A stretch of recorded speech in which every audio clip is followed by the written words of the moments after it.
Solo Leveling by Chu Gong. Chapter 38 Part 2 An Unexpected Proposal. Screech. The black sedan stopped in front of a famous luxury hotel. Here we are. Jin-woo noted that this was the same hotel that had been written on the note he'd gotten previously. Jin-ho told me that an English-speaking foreigner was looking for me. Was it this guy? Jin-woo followed the agent up to the room where the assistant director was waiting for him. Michael Connor couldn't hide his glee as soon as he recognized the Asian man behind his subordinate. Yes, the most difficult part of any negotiation was getting the other side to come to the table. If they showed up, that was half the battle won. Michael offered Jin-woo a handshake with a bright smile on his face. I'm Michael Connor, Assistant Director of the Hunter Command Center. Adam translated Michael's greeting into perfect Korean at the speed of light. Jin-woo took the offered hand. I'm Hunter Jin-woo Sung. After brief introductions, Jin-woo and Michael sat down on opposite sides of the table. Adam remained standing next to his boss.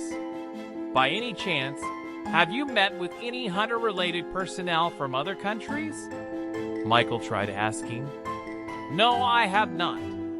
Michael gave a satisfied smile at the answer he'd been looking for.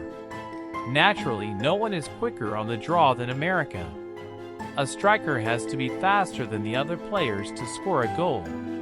Michael had no intention of wasting this head start they had over everyone else, especially since his boss had ordered him to do whatever it took to bring this hunter to the United States. He didn't bother to beat around the bush.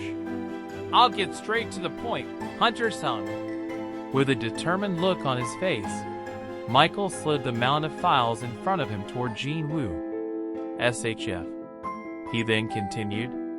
The United States wants you, Hunter Sung. And these are immigration documents. Normally, it would take a year or two to process them. However, your case is special. Michael held up an index finger. 1 second, he declared in a confident voice. Say yes, and in 1 second, you will be an American citizen. Of course, you wouldn't be treated as an ordinary citizen, but as one of the highest level hunters in the country. Everything Michael had set up to this point had been par for the course. But what Jin-woo really wanted was more information on the reawakened being known as the Upgrader. Adam flinched and looked away when Jin-woo's gaze fell on him. Jin-woo turned back to Michael. I came here because Agent White told me that I could get some information. Michael burst out laughing. That's not unrelated to what I've told you so far. How so? If you become an American citizen, our Upgrader can raise your abilities to a higher level. Upgrader. That seemed to be the literal power of this awakened being. Although he'd heard it from 2 people now, Jin-woo still couldn't fully believe what they were saying. Is there really an awakened being who can do such a thing? He had to make sure. Increasing someone's abilities. Is that even possible? Jin-woo's interest thrilled Michael. Actually, that person is here with us. Jin-woo was already aware that there was another awakened being in the vicinity. A small amount of magic power was seeping into the room through the cracks of the closed door.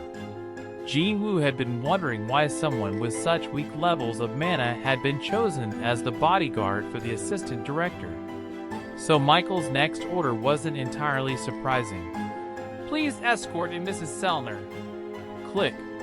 As soon as he relayed his instructions, the door opened, and 2 agents ushered a middle-aged African-American woman into the room. Jin-woo squinted at the peculiar energy coming from her. Her aura was certainly different from the typical reawakened being. As the woman reached the table, one of the agents pulled out a chair for her. She slowly sat down on its edge, recognizing Jin-woo right away. You're the man from the footage. Mrs. Sellner had already been briefed about Jin-woo, so Michael only needed to introduce them. This is Mrs. Norma Sellner. She's the one and only awakened being in the entire world who can help reawakened beings surpass the set limits of their power. Mrs. Sellner nodded at Jin Woo, and he returned the greeting. Mrs. Sellner, please give Hunter Sung a brief explanation of your abilities. A playful smile appeared on her face as she noted the suspicion in Jin Woo's eyes. I get that look a lot. She leaned forward to stage whisper to him.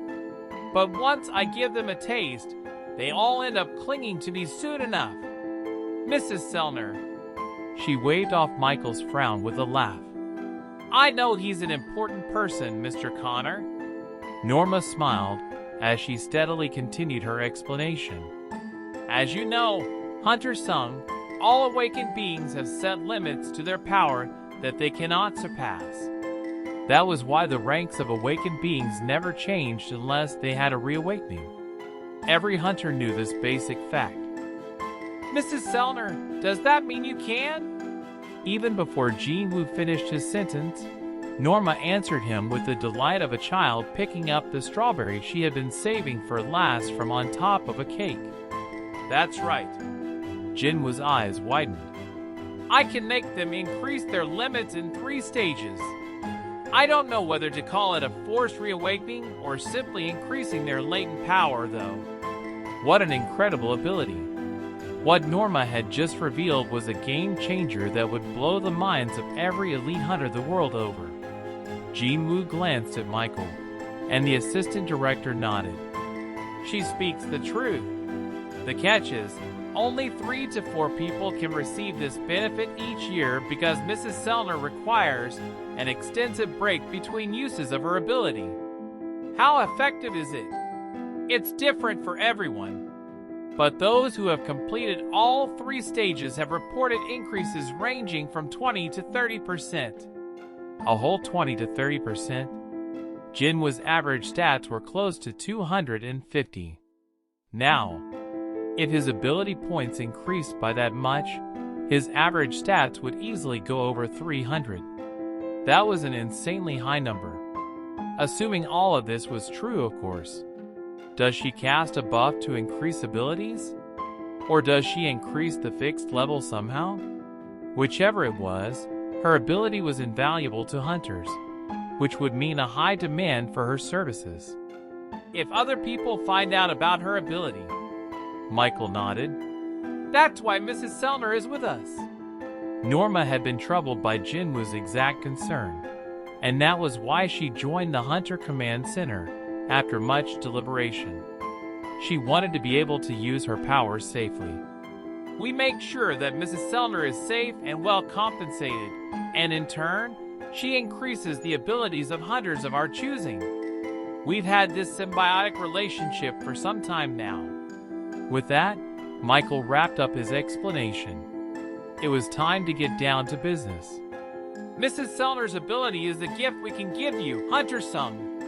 A gift, you say? What could be a better gift for a hunter? If you become a hunter for the United States of America, you would be at the front of Mrs. Sellner's queue.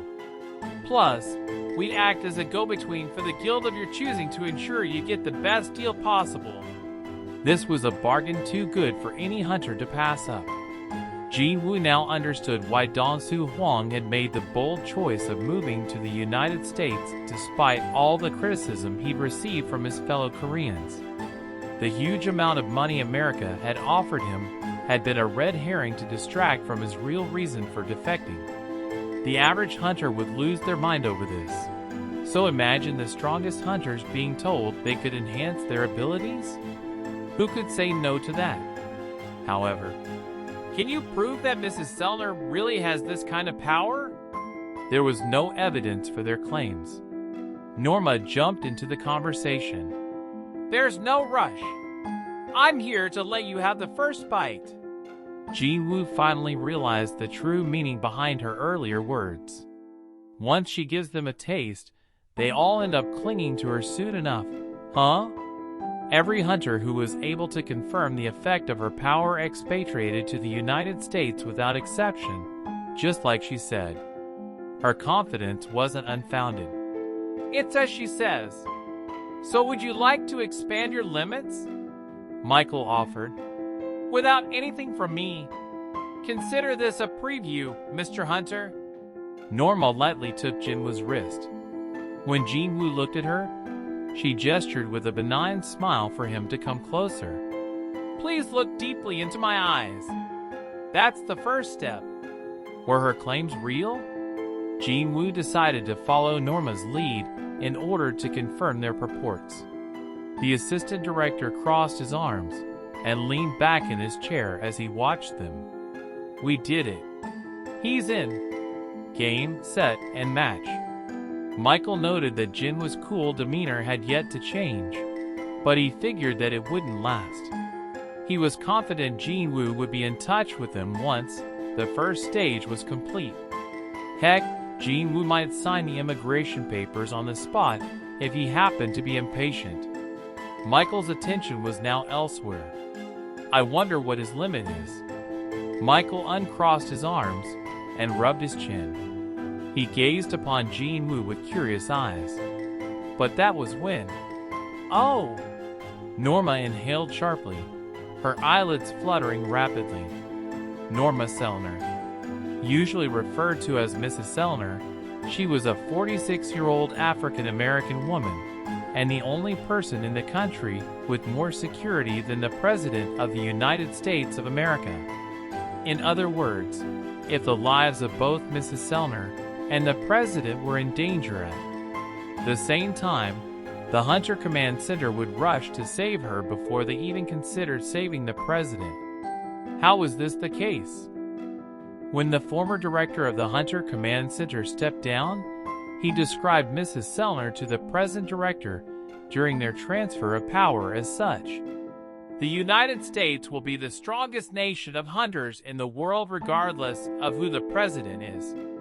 However, without her, we'll have to be concerned about gates opening in the most vulnerable parts of the country.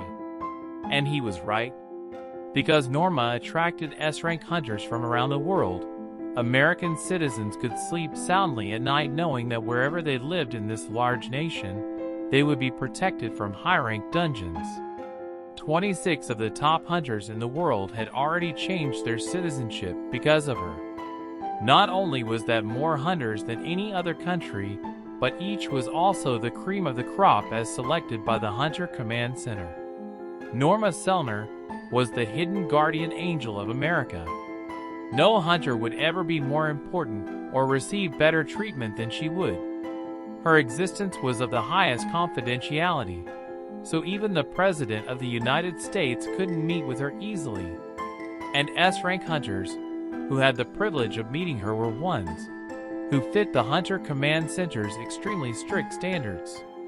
Those hunters were the special people Agent White had mentioned earlier. When it comes to certain special people, there are benefits we can reap even in simple acts like providing information. Initially, most S-rank hunters, including Jinwoo, had no idea how incredible it was to be one of those special people. But they understood perfectly once Norma worked her magic.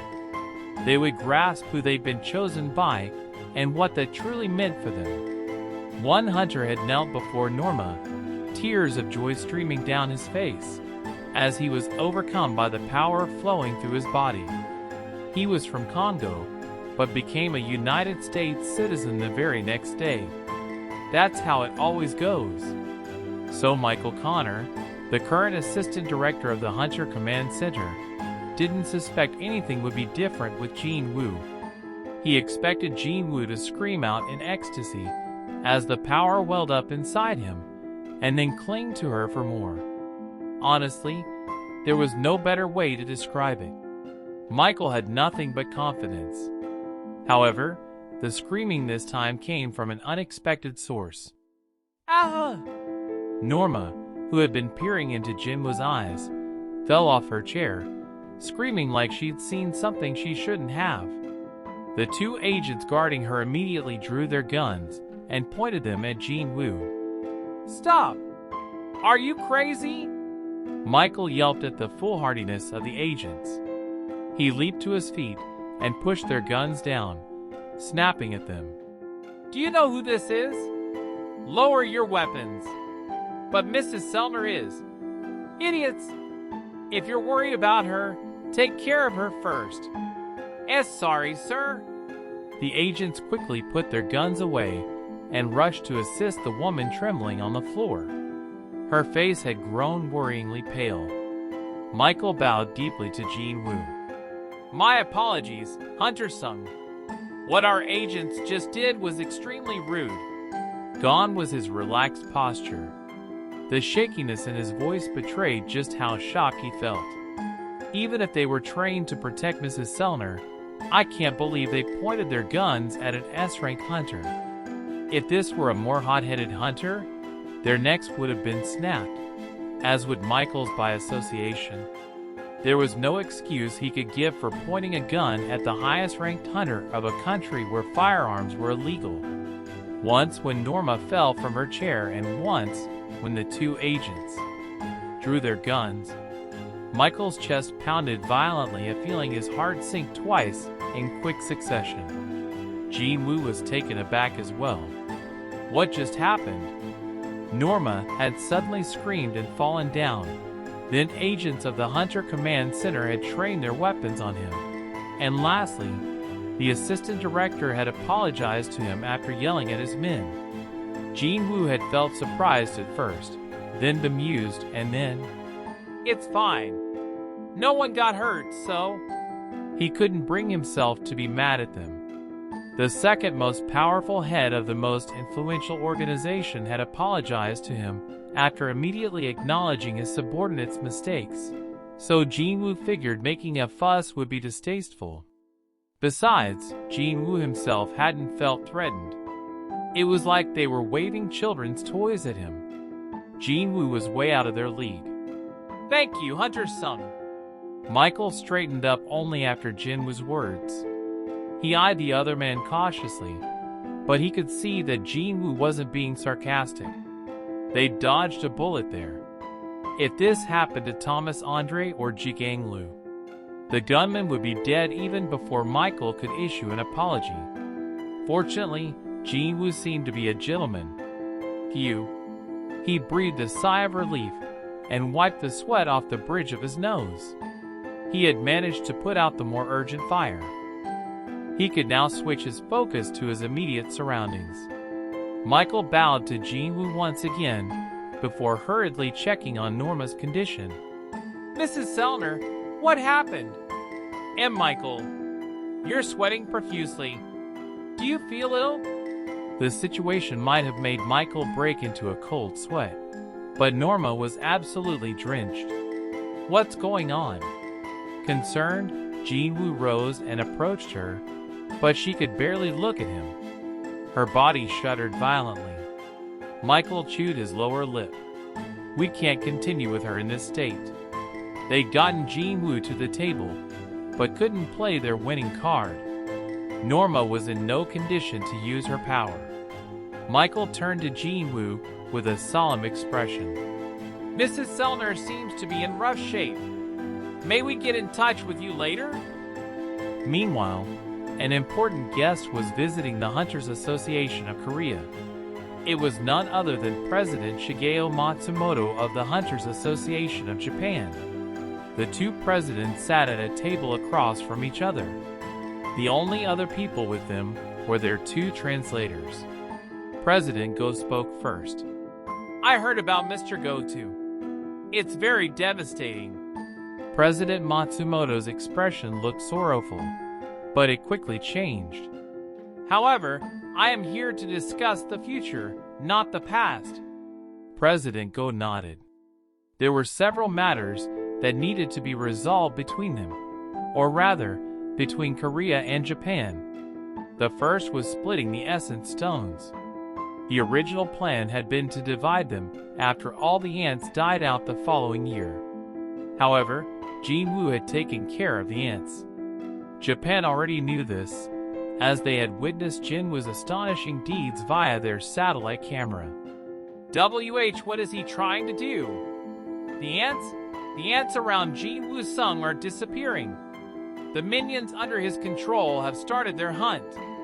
They're spreading out all over the island. No way. And yet, it had really happened. Every single trace of magic power on Jeju Island disappeared in an instant, with the exception of a gigantic mana signature that was presumed to be Jinwoo's. Great power, unpredictable movements, and the ruthlessness he showed in killing magic beasts that could be left alone. Would they be able to find a hunter more perfect for Japan than Jinwoo-sung? A smirk appeared on President Matsumoto's face as he recalled the atmosphere of the control center. He presented several documents he had brought with him. What is this? President Go took the documents. A memorandum stating that Japan surrenders its rights to the Essence Stones on Jeju Island. President Go didn't entirely trust what President Matsumoto was saying, but his eyes widened as he scanned the contents of the documents. President Matsumoto was telling the truth. Why? Why was the Hunters Association of Japan leaving this much money on the table despite the huge losses they'd suffered? President Go got his answer immediately. Instead, please hand over Hunter Jinwoo-sung to us. Oh ho! President Go leaned back in his chair as he laughed. Unfortunately, he isn't a member of the Hunters Association. Of course, even if he had been, President Go had no intention whatsoever of letting such a brilliant hunter leave. I'm aware. President Matsumoto had expected this response. However, he has a very close relationship with the Hunters Association of Korea. Plus, the only way anyone can reach him at this time is through the association. Unfortunately, the Hunters Association of Japan didn't have the level of intel that the Hunter Command Center of the United States possessed. In other words, President Matsumoto had to convince the Hunters Association of Korea to reach out to Jinwoo in his stead. I'm not making any demands. I simply want a chance to negotiate with him. Are you telling me you're going to give up an astronomical amount of money for this single chance? President Matsumoto was quick to confirm. Japan had lost 10 of its highest-ranked hunters on Jeju Island. They urgently needed to recruit replacements, and they still had the hazard pay that was supposed to go to the hunters who'd lost their lives, so they had money to burn. If it meant he could convince Jinwoo to come to Japan, the Essence Stones would be a small price to pay. However, I refuse. He hadn't expected this response from President Go. Excuse me? Did you say you refuse? President Matsumoto was shocked. While he was confident that he could convince the hunter to defect, at this point in time, he was merely asking President Go for an audience with Jinwoo. It hadn't crossed his mind that President Go would be the one to reject his proposal. Are you that worried you'll lose Hunter-sung to Japan? No. President Go shook his head. I'm saying you have no right to a single essence stone on Jeju Island to begin with. The Japanese interpreter uneasily looked at President Go at the bombshell declaration. Sir, is it really okay to translate that word for word? Of course. Please tell him exactly what I said without omitting a single word. President Matsumoto's face turned red after hearing the interpretation. His voice rose. President Go, what kind of nonsense is this? It was then that the Japanese language slowly came out of President Go's mouth. I would like to talk to you without the interpreters. President Matsumoto was surprised. You can speak Japanese? When I was young, my father owned a small business in Japan. It has been a while though, so I'm unable to have any elaborate conversations. The two interpreters were dismissed upon President Matsumoto's agreement. He spoke first. 10 of our S-rank hunters were sacrificed for your country. Not to mention, the best Japanese hunter, Ruji Goto, was among the dead. If you do not accept my proposal, you'll leave me no choice. We'll demand that the Korean government hand over half of the Essence Stones, as we were promised, plus compensation for the fallen hunters. President Go sneered at this. President Matsumoto, you seem to mistakenly assume that you have the upper hand. President Go. President Matsumoto stood abruptly, anger flaring in his eyes. We fought for your country. Unlike the heated Japanese man, President Go coolly answered. I'm curious about one thing. President Matsumoto slowly sat back down as President Go's composure helped him collect himself. President Go waited and then said, Despite Japan's inclination to be in the international spotlight, you let us take on the raid's most integral task, bringing down the Queen. That was clearly because Korea didn't have the power to provide a suitable distraction for the army of ants. Yes, but wouldn't it have been wiser to assign the Koreans as one of the 4 squads to buy time and send in your most elite team to destroy the Queen? Indeed. President Matsumoto's gaze shifted. What are you trying to say, President Gunny-Go? For some reason, he addressed President Go by his full name. The retreat of your hunters, it had nothing to do with that monstrous ant, did it? You were planning to withdraw from the start. You're crazy. You're the crazy ones. What were you planning to do after abandoning our hunters to the slaughter? President Go's eyes narrowed. President Matsumoto burst into laughter. Ha ha ha ha! After a while, he removed a recording device from his pocket, shaking his head. Everything you said just now has been recorded. You accused the Japanese hunters without any evidence and refused to pay what you promised. There was an insidious smile on his face. I'll let the international community judge you. The recording would be good enough to cover up the fact that the Japanese hunters had retreated during the mission. It would definitely sway public opinion. President Go had made a critical mistake with this haphazard accusation. President Matsumoto wondered if President Go would be furious enough to get physical. That would be even more damning. Besides, the voice file had already finished uploading to a server in the control center back in Japan. However, evidence? Oh, I have evidence. President Go took out a black cube about the size of a stamp from his inside jacket pocket. Hunter's son discovered this at the scene and gave it to me. President Matsumoto deflated a bit as he sensed that something was off. What is that? President Go grinned at President Matsumoto's perplexed expression. This is the black box from a communication device. I was told it was used by Hunter Goto's team. President Matsumoto's face instantly flushed red. Without missing a beat, President Go pulled out a portable audio player and started the extracted voice file. Click. How long has it been since the Koreans went in? Hold on, please. It's been a little less than 10 minutes. 10 minutes. It's about time to start retreating. The voice of Ryuji Goto, one of the most famous Japanese men in the whole world, could be clearly heard. President Go paused the audio. Do you know why I haven't made this public, President Shigeo Matsumoto of the Hunters Association of Japan? President Matsumoto slowly shook his head. His face had gone from red to deathly white. It was because I wanted the Korean people to enjoy our victory and not tarnish the experience with this shit. I held off for my people, not yours. The recorder fell from President Matsumoto's hand. President Go continued. I'm sure you know what I'm going to say next, President Matsumoto. President Go crushed the audio player in his hand into smithereens. Get out of my office this instant. After Jean Woo left, the assistant director remained alone in the room with Norma. Mrs. Sellner, what happened? Michael had met tons of hunters, and this certainly wasn't his first outing with Norma. But this was the first time he'd ever seen something like this. Norma pressed down on her heaving chest and could barely force out words.